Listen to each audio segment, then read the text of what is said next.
I'm David Knowles, and this is Ukraine, the latest.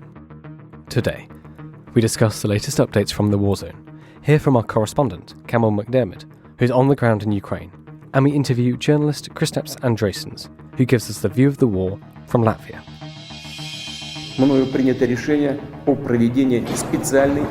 This hideous and barbaric venture of Vladimir Putin must end in failure. Nobody's going to break us. We're strong. We're Ukrainians. Every weekday afternoon, we sit down with leading journalists from the Telegraph's London newsroom and our teams reporting on the ground to bring you the latest news and analysis on the war in Ukraine. It's Thursday, the 1st of September, day 190. And today, I'm joined by Associate Editor Dominic Nichols, Assistant Foreign Editor Venetia Rainey, Assistant Comment Editor Francis Durnley, our Foreign Correspondent Campbell MacDiarmid, live from Ukraine, and our guest, journalist and host of the Eastern Border podcast, Kristaps Andrejsons. I started off by asking Dom and Venetia for the latest updates from the warzone. Hi David, hi everybody.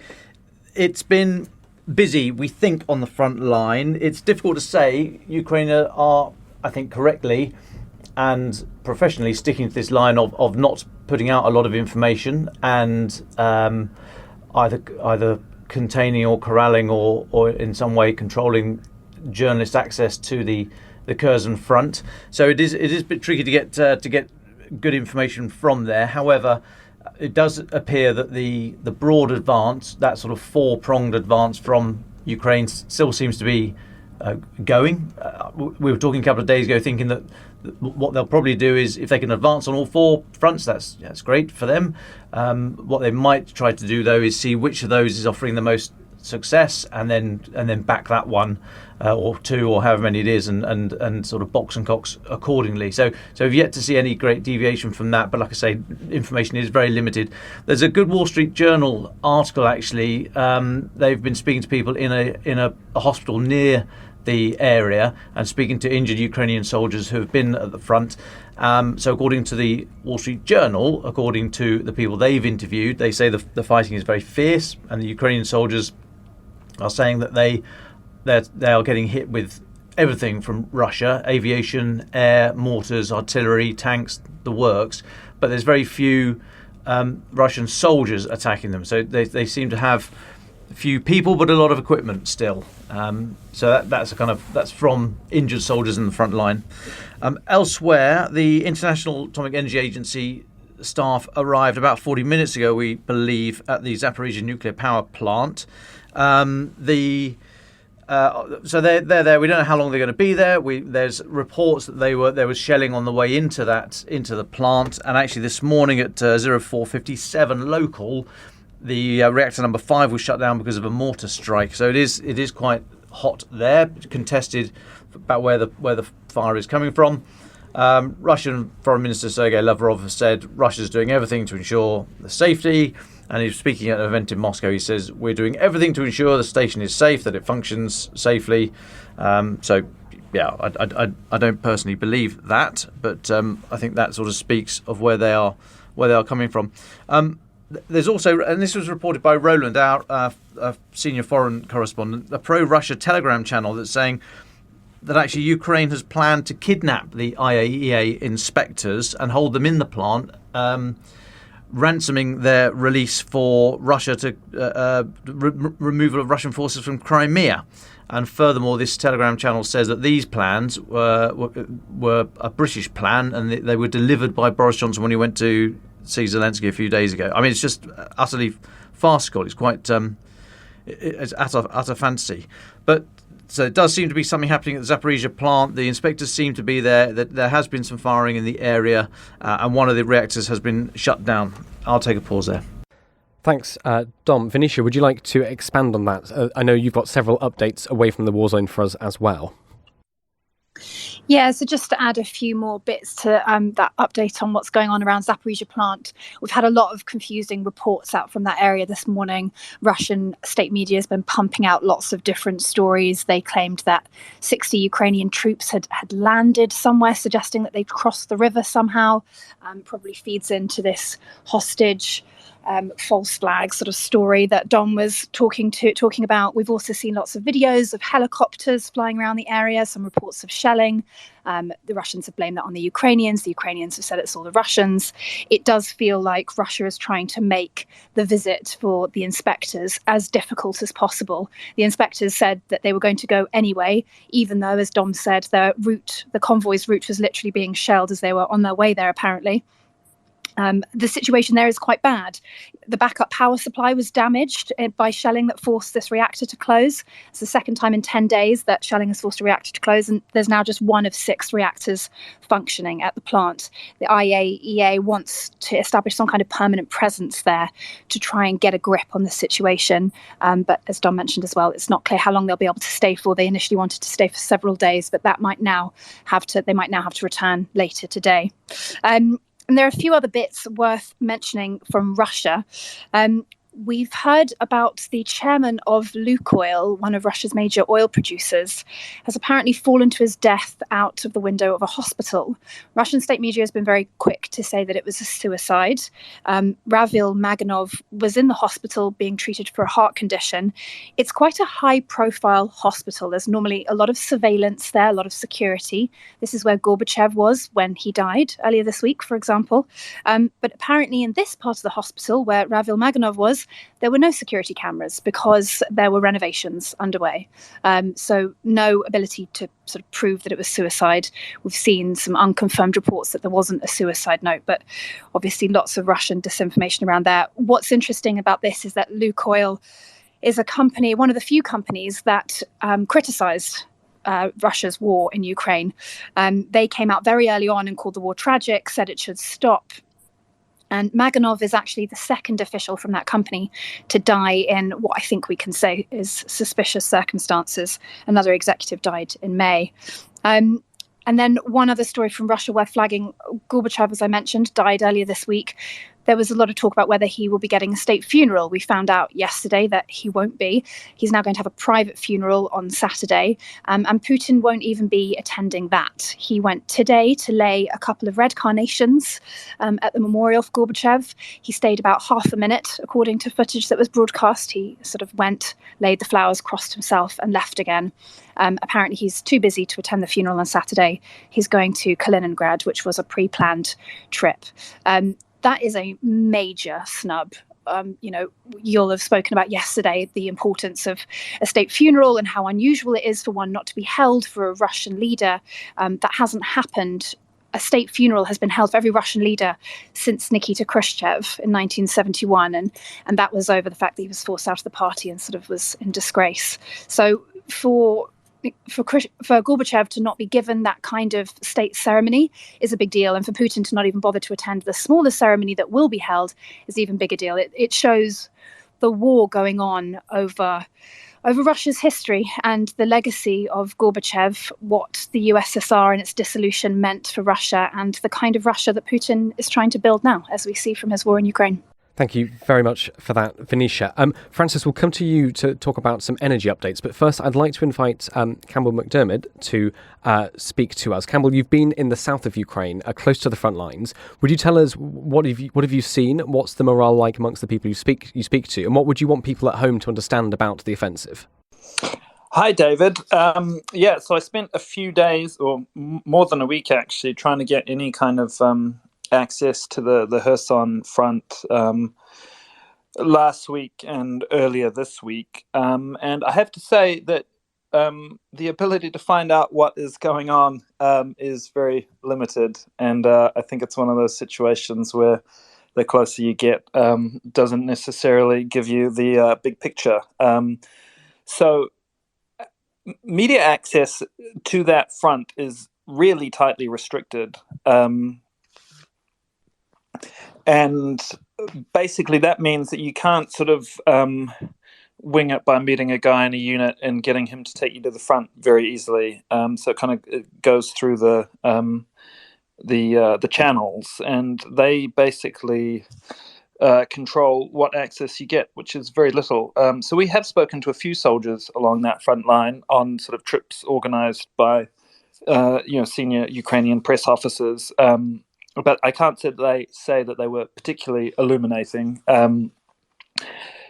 Because they were sort of, very choreographed visits to front lines, or not even front lines, rear positions, where they would present, a parade of soldiers who were very on message. And whatever is happening now in Kherson, they were very careful not to telegraph it. So, the messaging we were getting was that nothing was going to happen until they got more heavy weaponry donated by the West. And, you didn't have the freedom to move around and kind of, get an idea of how much, heavy armor and stuff was moving along roads and that kind of thing.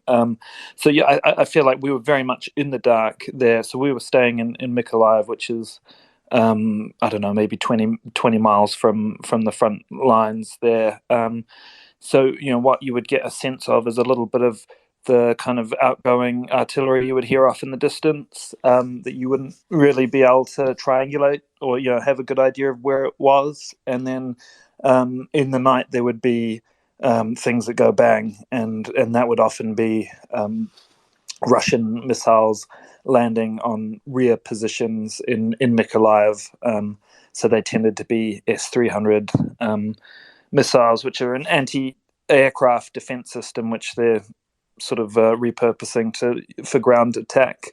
And so those were landing nightly in Mykolaiv, and we would drive and see what they'd hit, and often that there would be some kind of military position nearby.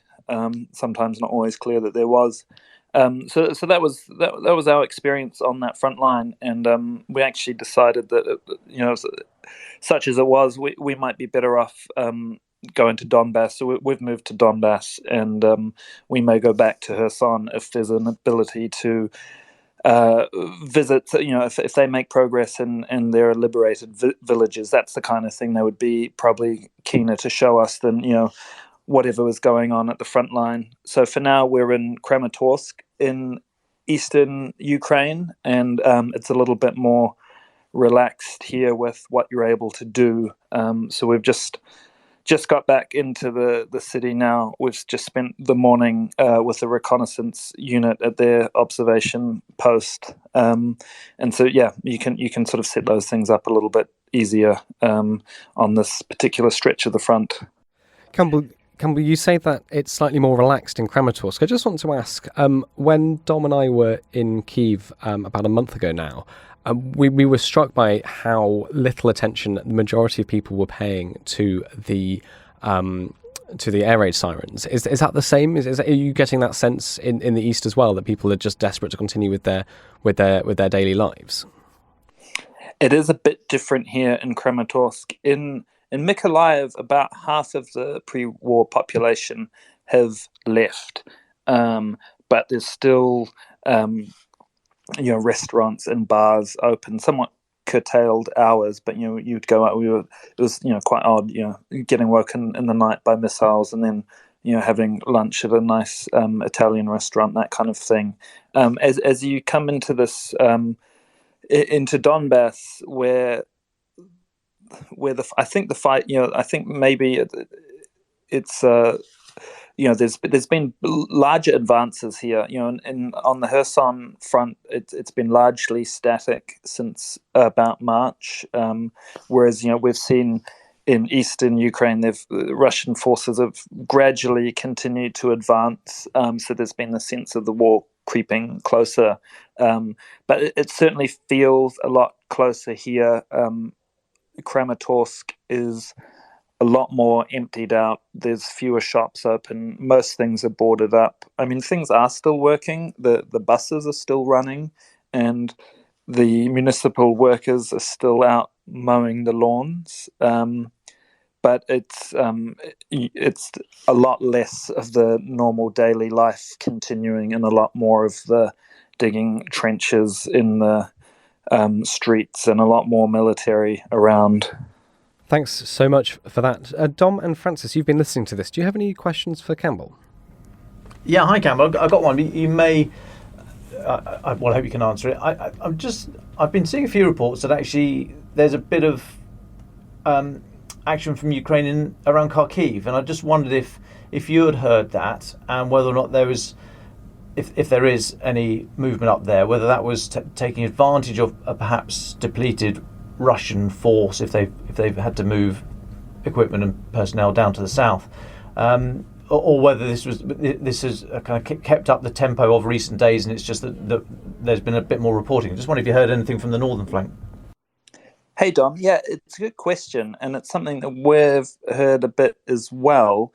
And, I would preface whatever I'm about to say by saying that I don't really know, and I wouldn't trust, my gut on what I have heard. But certainly I've heard the same, that there's stuff kind of in the offing around Kharkiv, and there may well be, similar things underway here, I would think. And I don't have any particular sense of whether that would be a kind of large multi-front attack kind of thing, or whether it's, they want to, I suspect what it is they want to put pressure on all of the fronts, just to, stop Russian forces from moving more stuff down to Kherson, which I think they have done a lot of in recent months. Yeah, and just to follow that up, have you heard of restrictions for media on the northern front as well? Is it just the Kherson region where there has been restriction, or was it across the country at large? I'm just wondering if there's some gloriously enormous deception operation going on here, but maybe I've allowed my conspiracy theorists to run away with me. Yeah, I have seen people tweeting and saying that there's been sort of blanket restrictions on frontline reporting imposed across all sectors, and I don't know to what extent that's being enforced. So when we went out today with a reconnaissance unit, that was done not through official channels, and they were very clear about what we were and weren't able to say. So they don't want to be they don't want it necessarily to be clear what unit and so forth we're with. So we may be sort of bypassing some of the official restrictions by going out with units like that. And as to whether there's some grand plan in the offing, I really couldn't tell. It's really hard to imagine that in this day of kind of social media and satellite imagery and so forth, that they would be able to put together some big sweep without anyone getting wind of it. But again, I just don't really have any particular insights on that. Hi, Campbell, Francis here. Just wondering what your feeling was generally on the state of Ukrainian morale in the places that you've been. So obviously David was touching on the feelings around reacting to air raid sirens, and generally people in different places reacting differently to that. Just wondering generally what your feeling is on the war now as we've entered into the 6-month mark, and how people are feeling about it. On the record, all of the Ukrainian soldiers, of course, will tell us that morale is still high. When you sort of get down to it, with sort of chatting generally with soldiers, about their unit and stuff, you can kind of get a sense of how tiring this has been, because a lot of them have been in frontline positions for 6 months now. There's no system of regular rotation, so they may move between a rear position and the front line, but they're not getting regular trips home to see family. So plenty of people have been in positions without going home since March, and without seeing family since then. Other people have been able to go home for 2 days, or they got time at the rear when they're wounded, and so of course that's that kind of thing builds up over time and is kind of cumulative, the stress. But I think the fact that these guys and women feel like they're fighting a kind of existential battle, I don't think you can underestimate the kind of level of motivation that gives them, the fact that they feel like they're fighting for their homeland, compared to a Russian contract soldier who was deployed here without even, at the start being told that they were going to war. So that's the soldiers. And then in terms of Ukrainian people, I would say there's a bit of a sort of divide.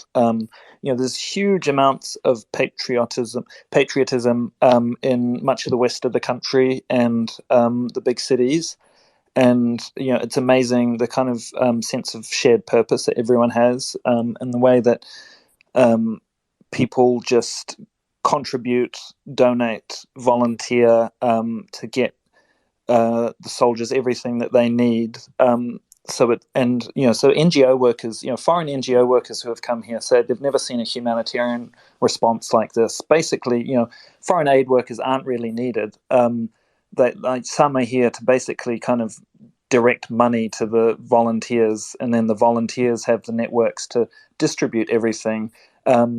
So that, in general, I would say that the motivation and the morale is very high. It gets interesting when you come further east, because here it's a bit more divided public opinion on whether or not the invasion is a good thing or not. And so there are people here in places like Kramatorsk who are pro-Russian and think that they're sitting here waiting for liberation from a Nazi regime because they've been consuming this Russian media, and that's what they think. But it's a bit difficult to get that perspective across as a foreigner because, well, I mean, you feel the kind of suspicion and the, everyone's a lot more closed here, and, people keep their opinions closer to themselves and generally don't want to speak to media. And, it's that kind of thing. If they're speaking to us today and then the Russians are here next month and, they've been on record criticizing the Russians, that could be dangerous for them, and certainly coming out now and being pro-Russian would be dangerous for them. So it's a bit harder to kind of get people to speak frankly here, and it's a bit of a strange feeling, kind of not knowing what everyone thinks about the war that's going on literally in their backyard. Well, thank you so much for that, Campbell. Campbell, is there anything you haven't spoken about that you want our listeners to know before we move on? No. Unless you've got anything, I mean, I'm happy to answer any questions about the work that I've been doing, but I'm also happy to sit back and listen to some other people speak. Campbell, you wanted to talk, I know, about the importance of drones and how drones have been a game-changing weapon for the Ukrainian army. Can you tell us about that? What have you been learning? Yeah, so it's been one of the things I've been interested in, seeing how this sort of very bureaucratic Soviet-type Russian army of, less than motivated sort of contract soldiers, what happens when they come up against a military of very motivated soldiers who are fighting for their existence in their homeland, and they're got a lot of support behind them, and there's suddenly like a lot of space to do things differently from before. And one of the things that's been quite big in that sphere is drones, and the way they're being used is quite innovative and it's sort of been done kind of on the fly. So I went out today with a reconnaissance unit who, until February, until the February 24th invasion, they didn't have drones, and so they used to go out and walk in the forest and walk until they saw something, or so there'd be an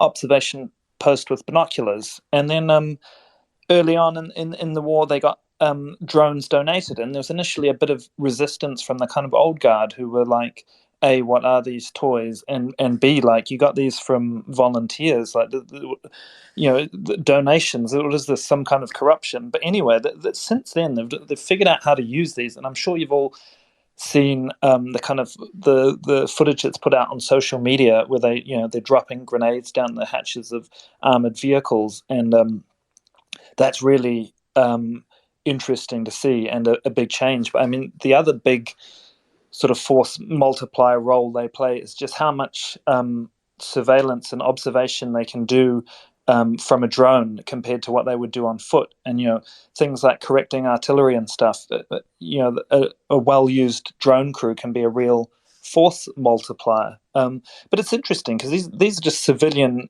drones, DJI Mavics and things. But so they, off the shelf. They're supplied by volunteers. They're fundraising abroad for them.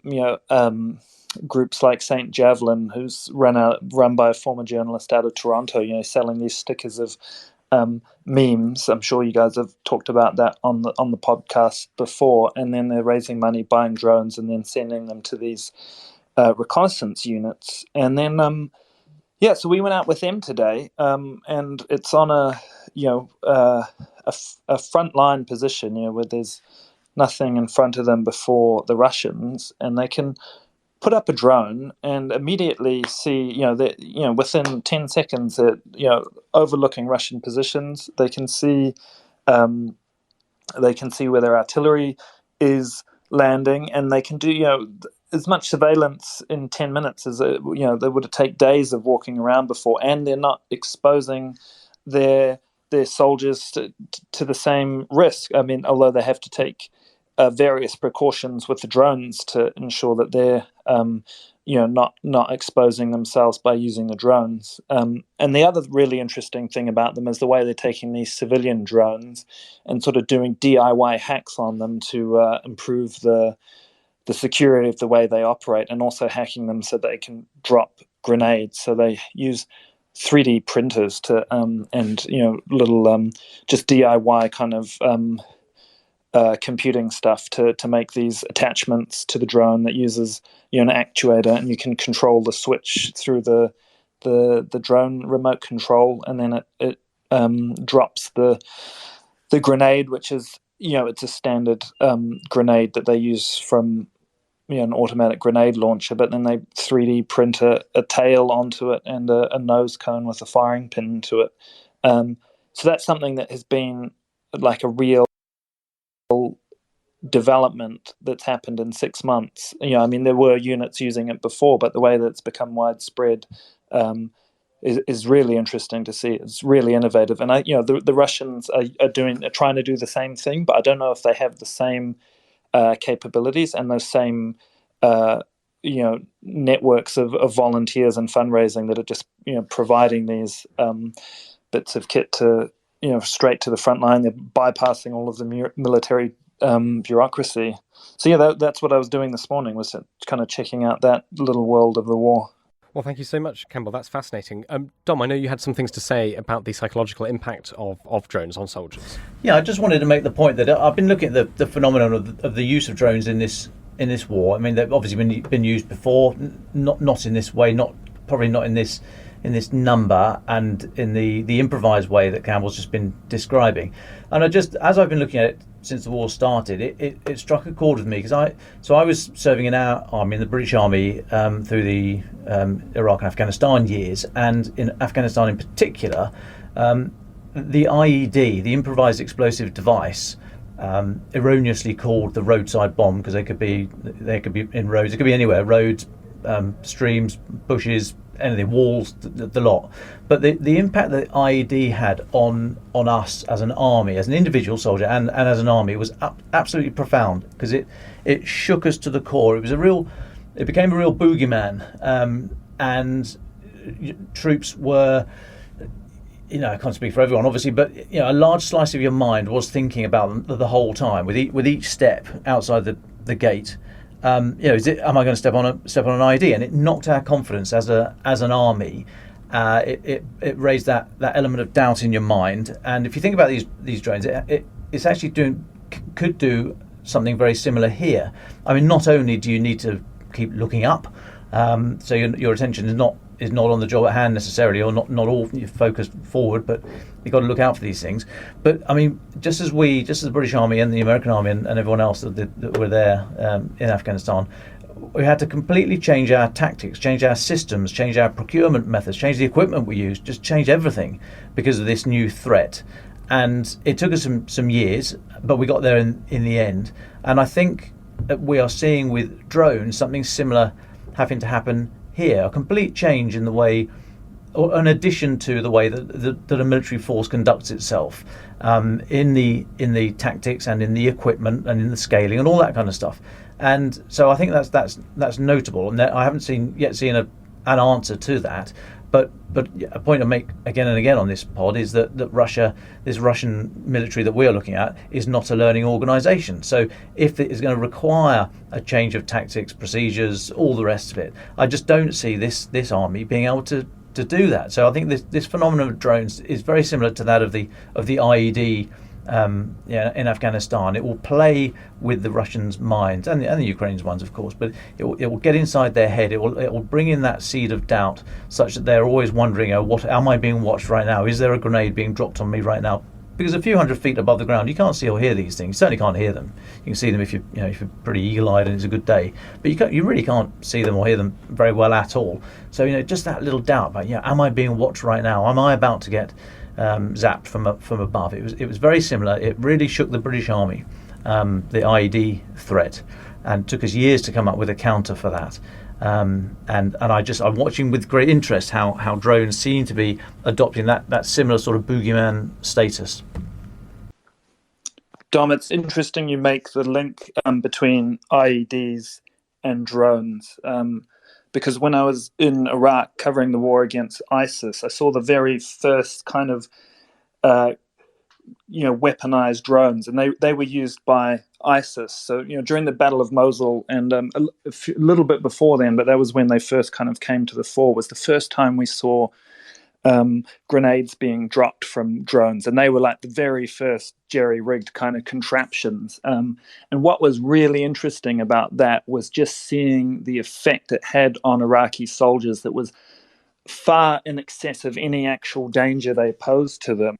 Was the psychological impact it had of hearing a drone overhead, whether it was their Iraqi military drone or ISIS, would just send everyone scurrying, and there would be chaotic shooting in the air, and it was certainly pretty scary.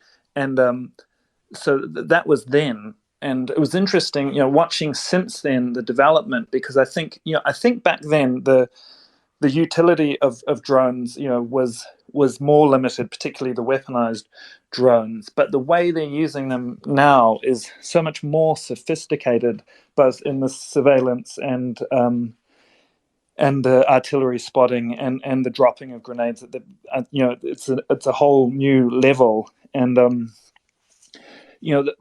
of the things we haven't talked about is the way they process the data afterwards as well. So it's not just a guy looking through the screen on the drone he's flying. It then gets that data can get uploaded and put in a database and processed in various ways, and then you can get the power of computing onto this vast array of information you've collected, and extract information from that as well. So I think it's kind of hard to overstate how important they are, and what a game changer they can be, and the potential for their further development, I think, is vast as well. Well, thank you so much for that. We'd like to invite our guest for today, Kristaps Andrejsons. Kristaps, thank you so much. You got in contact with us at the end of last week when we were talking about the Soviet monument in Latvia that was taken down. And you had some thoughts about it and wanted to talk to us a little bit about Eastern European history and Latvia's relationship with the Soviet Union. So we've been chatting a bit. Can you just introduce yourself, tell us what you do, and give us a sense of how Latvians understood that monument? What did it mean to them? Hello there. It's nice to be here. I hope you're hearing me fine. I'm a journalist from Riga, Latvia. I run a podcast called The Eastern Border, where it started out as explaining Soviet history to Westerners, being a native here and everything. And then slowly I also moved to do some real journalism, and now that's my main profession. I'm going to go back to Ukraine later in this September as well to do reporting from there. I've also published a couple of times on Foreign Policy magazine and in local media. So, one of my listeners, basically, who is a fan of your show, told me that I'm the most qualified to speak about this whole situation with our monument, being a historian as I am. So I'm really, really here. Well, brilliant. Thank you so much for joining. So can you refresh our memories? What was this monument, and why did Latvia take it down? Well, this was a monument set up in 1985 on the 50th anniversary of liberation of Riga, basically.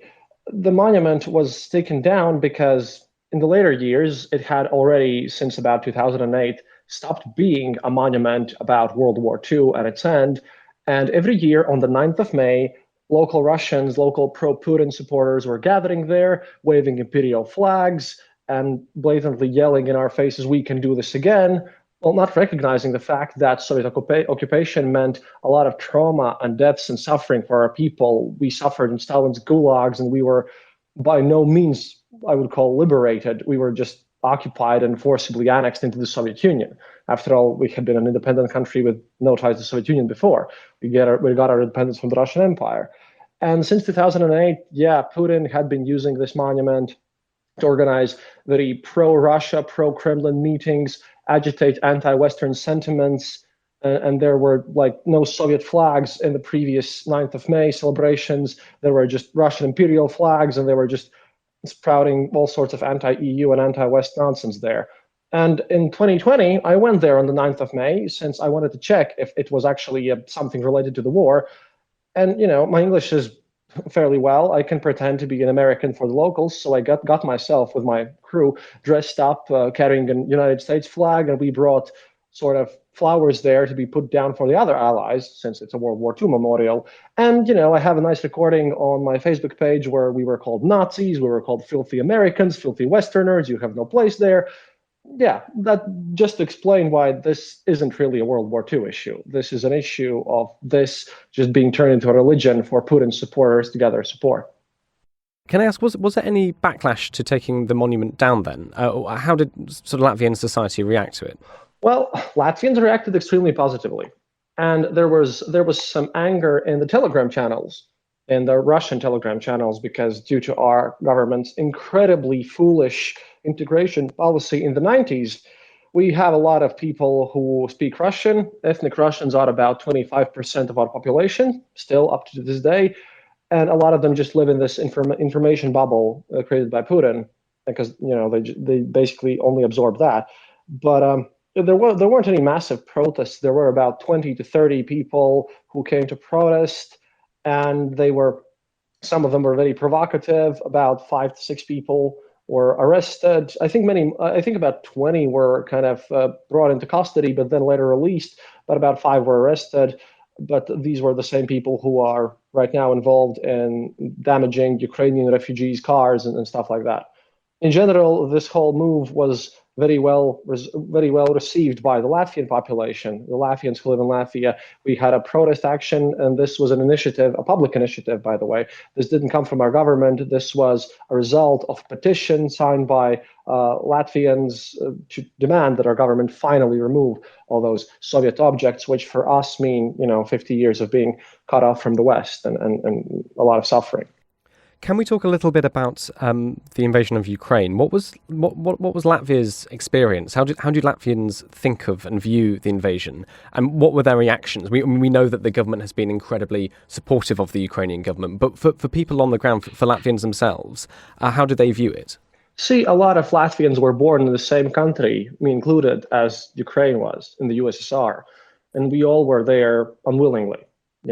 So we in the post-Soviet sphere, as how I like to call it, ex-Warsaw Pact countries, as you wish. Some people might take offense of that. I don't know. But we knew that this would probably be coming about since 2004.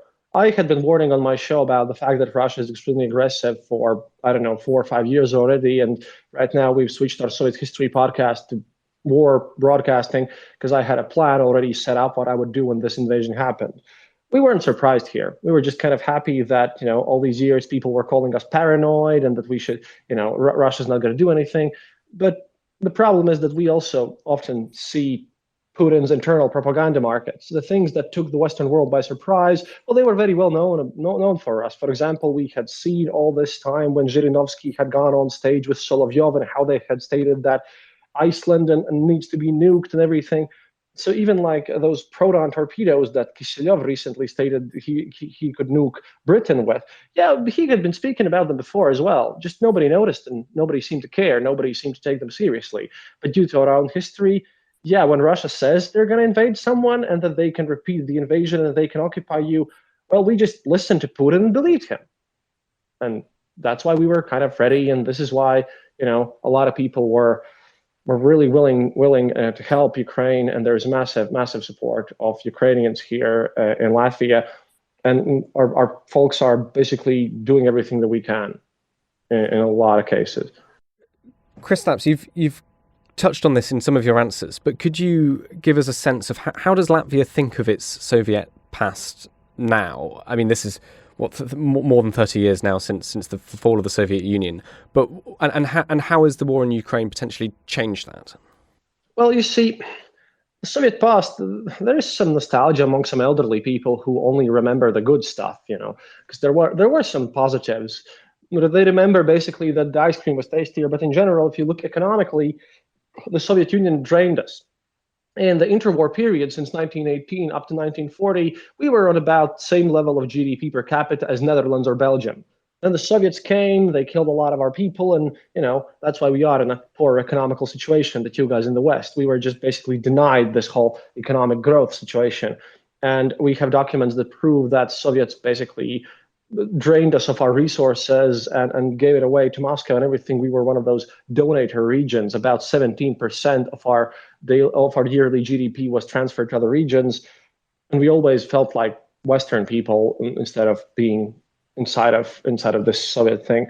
So it's a lot of trauma, a lot of tragedy. For example, my grandmother came from a family of a Lutheran pastor, and so she was repressed extra carefully because they wouldn't even allow you to go to church. They would take lists, and if you would go to church, you could get harassed at your workplace as well. And that's just one example. And you couldn't celebrate Latvian holidays. There was a massive push to exterminate Latvian culture as such and force Russification, as we call it, everywhere. The same thing as is happening right now in Ukraine, or the fact that they don't even admit that Ukrainian is a real nation, a real culture. They think it's a brainwashed thing. And right now, it's just activated a bit. Right now, we've all become way more serious and somber about this whole situation, because there is a lot of fear that if Putin wins in Ukraine, we could be next. So there's a lot of sentiment in Latvia that we should do as much as we can to help Ukraine, so that to ensure our own security and safety. Thank you so much, Chris. It's really interesting hearing your perspective on this issue and the broader themes of what's going on in Latvia at the moment. Just one question I have, first of all, I've got several, is was there any evidence that this has been used, the monument being removed, being used by those either sympathetic to Russia or Russia themselves in criticising Latvia? I mean, we've spoken previously on the podcast when the removal of the monument first happened about the potential risk of how this plays into a Kremlin narrative about Nazism in Eastern Europe and them seeking to eradicate it. And obviously, of course, given that this was a monument that could be interpreted as an anti-fascist monument, I'm not saying it was, but could be interpreted as such, I sort of wonder if there was any concern about how this could be used by the Kremlin propaganda machine for their own purposes. But has there been any evidence of that? Well, two things. Number one, they've been calling us Nazis all the time, since forever, including in the Soviet era. If you look at any of the famous Soviet movies, such as like 17 Moments of Spring, Latvian, Lithuanian, and Estonian actors were always cast to play the evil Nazis. So that's kind of a thing. We're just used to it in a way. And secondly, I was surprised because we have an election on October the 1st, but no one's really used it as much. What was used is that apparently some concerned Russian diplomats had signed a petition and a request for the United Nations to kind of pause this destruction of these Soviet monuments, at least for a bit, until investigation is being done. But this request came in a day too late, as we had removed the monument already. And so it was weird. However, we couldn't comply with the request from the United Nations to pause the removal of the monument because it literally came in too late. And after this United Nations thing, right now Russia is posting all over the place that we have ignored the United Nations and we are just in non-complying with the United Nations standards and all that stuff. However, like I said, the request came in a day late, thanks United Nations bureaucracy, I guess. Or maybe it was done on purpose too, I don't know, just to discredit us and portray us as a nation that does not observe United Nations regulations, even though they themselves in Russia just ignore such things as foreign deals, because they have publicly stated that their constitution and their internal courts are higher jurisdictionally speaking, than any foreign deals they have signed. So it's a bit weird. But this has been the only major kind of blowback to our country since, this all gets lost in the whole Ukrainians are evil propaganda, because we in the Baltics have always been the evil guys in Russian media. Although that hasn't stopped a lot of Russian tourists coming into the Baltics, especially Yurmala, which I find quite funny when in the news I read how we are all evil Nazis and we're terrible, terrible people. And that was in RIA Novosti. And the second article states that, oh no, now Russians can't get their tourist visas anymore as easily, which I find funny, because if we are so oppressive and so evil, why do you want to come here for your vacations en masse? So. And just one more from me, because you've actually answered one of my other questions in your response there, is we spoke at length yesterday on the podcast about the death of Gorbachev, and something I remarked upon is, of course, in the Baltics, he's viewed quite differently because of some of his actions during his time in office. Just wanted to ask your opinion on Gorbachev, and also the general manner in which he's seen following his death in the last couple of days in Latvia. Well, I believe that he's a nuanced figure. I have a lot of things that I want to praise him for, but there's a lot of things he's wrong. And he's one of these people whose death now reminds us that nuance should be taken and care should be taken when discussing some historical events and personas, since he's by no means either black or white in this sense. Since, after all, he really ordered the violent suppressions of us in the Baltics leaving the USSR. He tried to economically blockade Lithuania, and he mishandled the Chernobyl catastrophe completely, at least at the beginning. And, he's also hated because he instituted dry law and kind of a prohibition in the whole of Soviet Union. But he's certainly done a lot of good as well. He could have done much worse. And if you have to rate him in the list of Soviet leaders, then he's definitely ranking above others. However, that doesn't make him any better. He's still a Soviet leader. But in general, in Latvia, it's been extremely quiet. There were like a couple of news about him being dead, but it's not a major news issue here. It was just another article because of it's left to historians basically. We don't take it as personally. Now in Lithuania it's different.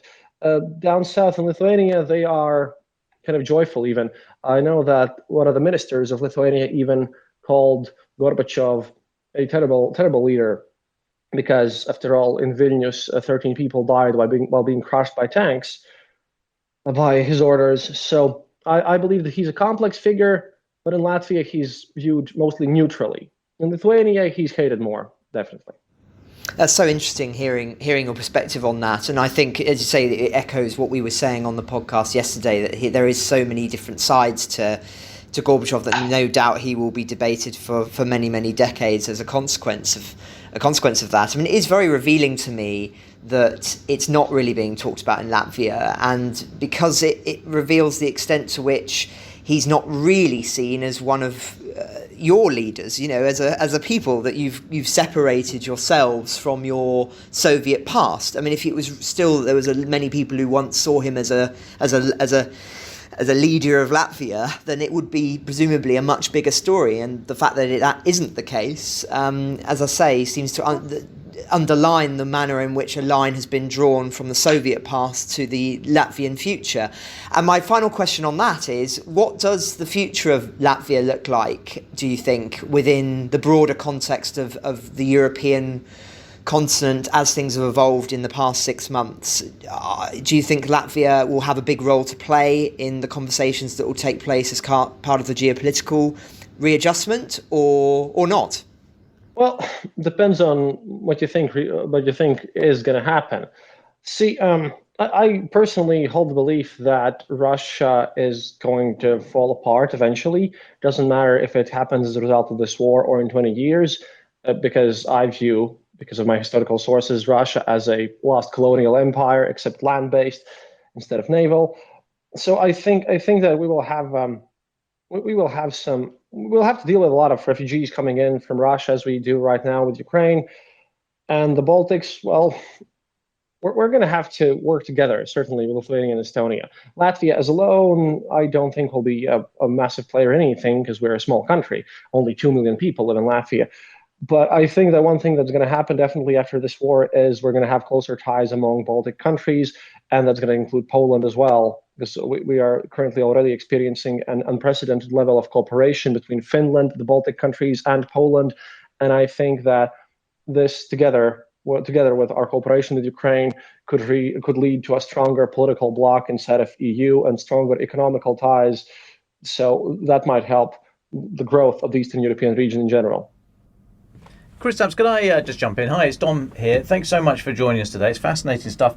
I just wondered if you could give us a view of what's happening on the border with Belarus, because I think there's been an uptick in the last couple of weeks of either genuine or Belarusian state aggravated migration across the border. I think there's been a bit of trouble at the border fencing and what have you down there. We saw this some months ago, but I've just been reading some reports that it's sort of come back in the last couple of weeks, just as a means of Belarus, Lukashenko sort of turning the tap on as another fault line to put a bit of pressure on. Just wondered if you'd heard that and what the view was from Latvia. Well, we just read about this. I think yesterday we arrested a person who tried to smuggle in about 30,000 euros from Belarus to EU. But yeah, we finished our border fence, and we have tight border controls there, thanks to cooperation with our NATO and EU allies. And we've been looking at this very carefully since after the 2020 elections in Belarus, which, well, Lukashenko just falsified completely, and after the incident with the Belarusian opposition journalist who was basically kidnapped by Belarusians as he was flying from Greece to Lithuania, we've been taking all this situation with Belarus very, very seriously. We've been trying to help as many Belarusians who are against the oppressive regime of Lukashenko to get some safe haven, and we've been very supportive of them as well. However, Lukashenko, he's viewed more like as a joke. See, as a threatening joke and as a crazy person, he yesterday, for example, publicly stated that Putin has given him nuclear weapons and the permission to launch them at will. Although that's obviously a massive lie, and I doubt that Putin has given him any, but that was his public statement. And Lukashenko is seen like basically a director of a Soviet kolkhoz that has taken away too much power. Surely he's pushing on the borders and everything, but, well, as Belarusian forces are now on the Ukrainian border, the few border guards that, sometimes throw rocks at our border and deal with the migrants, that's not a major issue. We're dealing with this safely.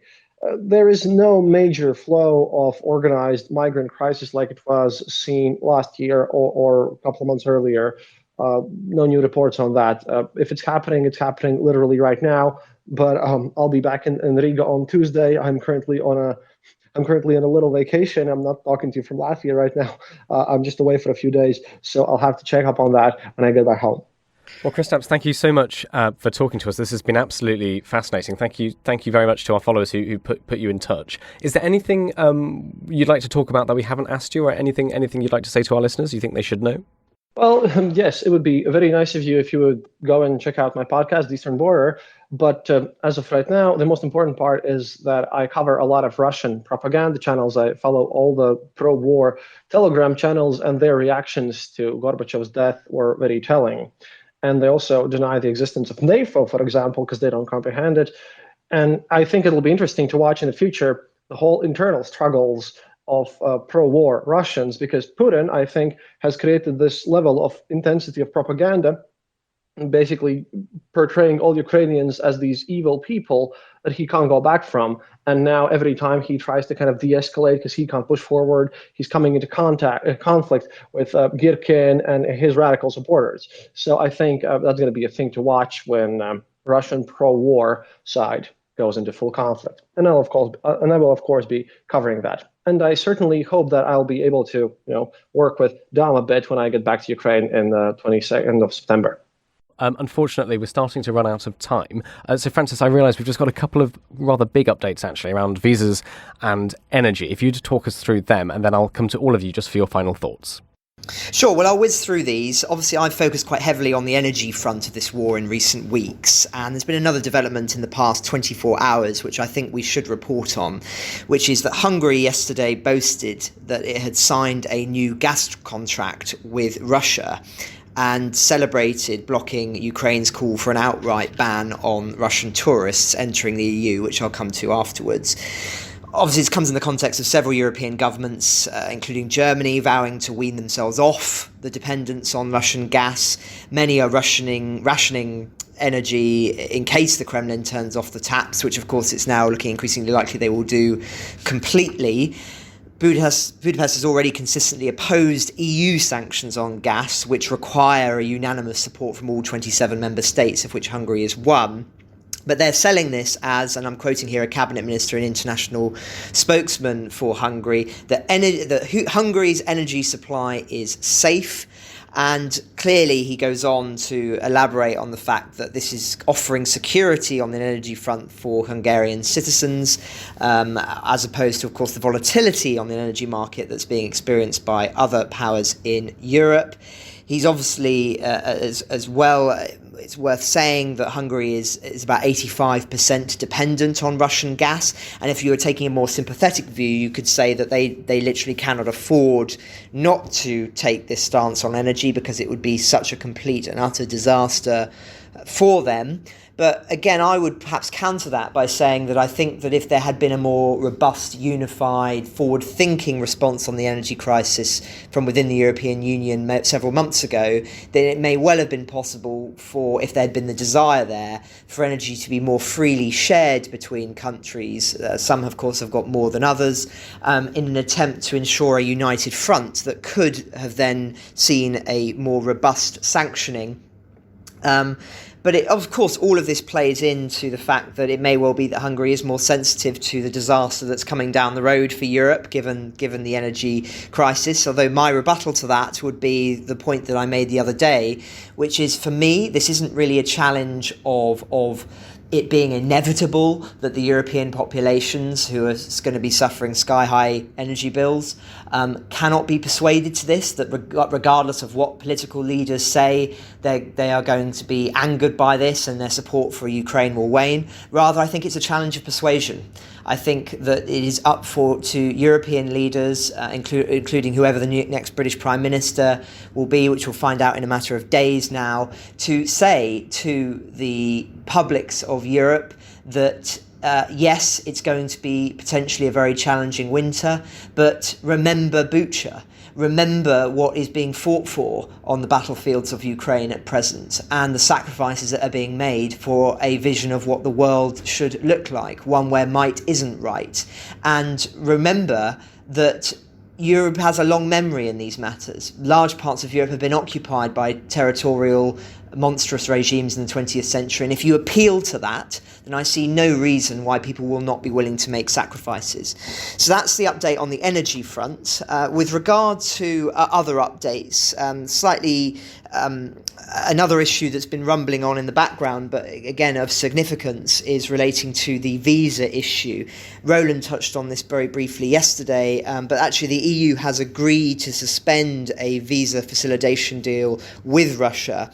It stops short of a blanket ban, which was what was requested by Ukraine, but nonetheless, the bloc's foreign policy chief has said that the move will significantly reduce the number of new visas issued to Russians by member states. I quote, "We agreed on full suspension of the European Union-Russia visa facilitation agreement. This will significantly reduce the number of new visas issued by the EU member states. It's going to be much more difficult. It's going to take longer." And so I think we can say that actually this is stronger than we expected. The speculation prior to this is that they wouldn't perhaps go quite this far. And indeed, that would speak to what the Kremlin reaction has been, which is they have actually lambasted the European Union this morning on this point. Kremlin spokesman has said that they're looking for options at how to respond. And I think we can expect further strong words later today. And just a final couple of updates, very, very briefly. North Korea is hinting at an interest in sending construction workers to help rebuild Russian-occupied territories in the country's east. Again, just speaks to the fact that because Russia has been so short on allies in this war, it's looking everywhere. And of course, North Korea is one of the few that is willing to vocally support Russia on its war in Ukraine. But again, what does that say about you as a power if you're resorting to getting support from the North Koreans? But anyway, regardless, I move on. And the last story is about a Russian soldier shooting 2 FSB, that's of course the Russian intelligence services officers in occupied Kherson, after he was caught swigging alcohol while in uniform. That's according to a Moscow investigation. The soldier's drinking companion, who was a sergeant, was also killed in this drunken shootout with the FSB officers.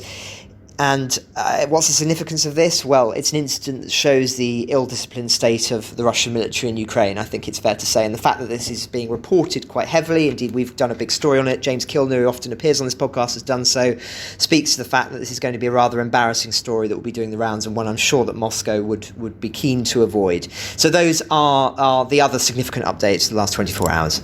Well, thank you very much, Francis, for covering those.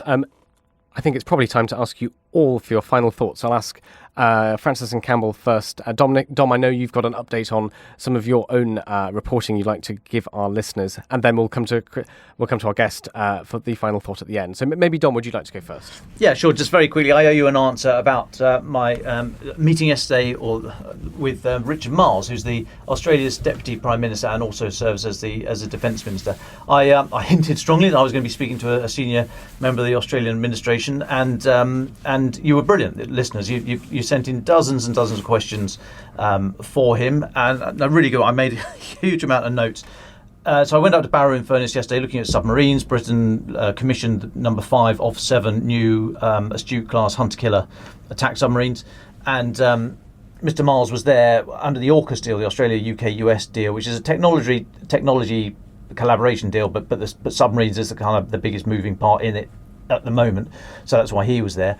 I had been promised 20-minute interview with him, then it became 10, then it became 5, and then guess what happened? Yeah, obviously, it all fell out of bed. So I managed to grab one question during the press conference, and basically the reason was that his bilat with Ben Wallace, the British Defence Secretary, massively overran, which I was told was a good sign, because they were actually getting down to business about submarines and support for Ukraine and what have you. So, it does seem to have been their gain, our loss, because I didn't get any time with him. But I knew I was only going to get one question, so I asked him about Bushmaster, because the previous administration that was in, I think it was March this year, wasn't it, that Mr. Marles came in the Labour Party. But the previous administration had promised 60 Bushmaster. These are protected armoured vehicles for Ukraine. We use them in the British military in certain select areas, and they are fantastic. So 60 were promised. The previous administration sent 16. I think the current Australian administration have sent 10. I think one has been destroyed. We've seen evidence of. But I asked Mr. Marles about that, and he confirmed that yes, they are going to send the remaining, whatever, they just have to take my socks off to do the maths, but 60 take away 16, 10 and 1. But the remaining 40 odd 30 odd vehicles will go. I also asked him about training. I said, is Australia considering sending trainers to the UK to help train Ukrainian soldiers, just like New Zealand have done? And he sort of rumbled a bit and said he's actively considering it. So that's as strong as we can get with from Mr. Marles about that. But I have we left on good terms, and hopefully I'm going to get a telephone interview with him in the near future, so I will ask him all the questions that you put to me, and thank you so much. I hope I've replied to everybody that did ask a question. If I've not, I will get round to that. But thank you so much for keeping me on the straight and narrow and telling me all about Landbridge and Darwin and what have you. Fascinating stuff. And the Solomon Islands. Oh, I could go on. Anyway, I shouldn't, but thank you so much. Well, thank you, Dom, for that, and thank you again to our listeners who've been sending in questions. This is why we do it, and yeah, we hope, Dom, you do get that interview and you're able to put all of our listeners' questions to the Defence Minister. Campbell, can I come to you next? Sure. Well, I didn't really have any final thoughts to offer other than to say thanks very much for having me on, and how much I enjoyed hearing from Kristaps, and it's good to get a new podcast recommendation to put into rotation. So, thanks all very much, and have a nice day. Thanks, Campbell. Francis Durnley. So my final thought is today is September the 1st, which is the day that typically children in Ukraine would start the new school year. But of course, due to the invasion back in February, around 270 schools won't go back for the simple fact that they've been destroyed by the war, and another 2,400 schools have been damaged. So most pupils will be studying online. We know from the lockdowns, of course, that online education is by no means as effective as in-house education. But more broadly, it just speaks to the human tragedy and human cost of this war. And of course, there'll also be huge concerns as well about the kind of education that children will be receiving in those occupied areas. So we've talked a lot about grand strategy today, but I just wanted to reflect on that one small element of what it's like to be experiencing the reality and the consequences of Putin's brutal invasion today. Thank you very much, Francis, for that. Kristaps, can we come to you as our guest for your final thoughts? Thank you. I have just two little things I wanted to say. One is that I think about a week ago, we published an episode, which was an interview with an expert on drones, where we spoke about how effective commercial drones are, and then it shifted to how can they be hacked, how can they be detected, how useful they are in general, and about cyber warfare in this war. So if you want to, give us a listen, then probably drone cyber warfare episode should be your first one. And secondly, about a thing that happened in Athens that managed to get me in the news in Poland and Sweden. See, we're here being Latvians in Athens, and I'm here with my mom because my mom hadn't been outside of Latvia since 1985, so it's her little vacation while I'm still working. And we went out yesterday evening in one of the local cafes, and I'm sitting there with my Ukraine cap on my head because I just wear those all the time, and we were speaking Latvian with my mother, and there were Russian tourists apparently sitting just next table to us. And apparently they either noticed that we speak Latvian or they spotted my hat, and they started publicly very loudly talking about how we are all Nazis and how they would totally beat us up if it wasn't for the cops, which is a nice little unpleasant experience. Just a thing, and I posted about this on Twitter, and apparently a lot of people have had these experiences. So, something to think about when we talk about these whole visas for Russian tourists in the EU. Thank you very much for having me once again, and it's been a great honor.